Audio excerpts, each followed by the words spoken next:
வாய்ப்பு குறையும். தனியாக ஒரு கட்சி ஆரம்பிக்க போகிறத ஒரு காசிப் மாதிரி ஒரு காசிப் மாதிரி அவர் அதை ஸ்ப்ரெட் பண்ணிக்கிட்டே இருக்காரு. அவர்கிட்ட இருக்கக்கூடிய அவர் ஸ்ப்ரெட் பண்ணுறது ஐ திங்க் அவர் தான் ஸ்ப்ரெட் பண்ணுறாரு. அவர் கட்சியை விட ஒரு பெரிய ஆளுமையாக தன்னை நினைக்கிறாருங்க. நீங்கள் எவ்வளோ பெரிய ஆளாக இருந்தாலும் கட்சியை விட பெரிய ஆள் இல்லை. How high you are, the party is above you.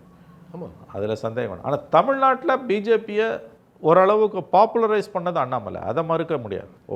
திமுகவை வெறுக்கக்கூடிய செக்ஷன் ஆஃப் பீப்புள் இருக்காங்க இல்லையா. இப்போ உங்களுக்கு அந்த டாமினண்ட் கம்யூனிட்டிஸ், ஹை கிளாஸ்ன்னு நம்ம சொல்லணும்ல, உயர் ஜாதின்வாங்க, ஆதிக்க ஜாதி, அது சோகால்டு உயர் ஜாதி, அது ஆதிக்க ஜாதின்னு சொல்லணும், புரிதலுக்காக உயர் ஜாதின்னு வச்சுக்கலாம். அந்த ஃபார்வர்டு கம்யூனிட்டியில் இருக்கக்கூடிய அந்த லேடிஸ்லாம் இருக்காங்க பார்த்தீங்களா, திமுகவை வந்து பகுத்தறிவுக்கு பொருந்தாமல் எதிர்ப்பாங்க. அண்ணாமலை மேலே ஒரு அட்ராக்ஷன் இருக்குது. அவர் ஏன்னா அவர் டிஎம்கேவை அட்டாக் பண்ணுறாரு. இந்த 4.5 வருஷத்தில் நீங்கள் பார்த்தீங்கன்னா பிஜேபி டிஎம்கேக்கு எதிராக ஒரு நெரேட்டிவை ஓரளவாவது அண்ணாமலையால் பில்டப் பண்ண முடிஞ்சது. மற்றவங்க யாராலையுமே அது முடியல.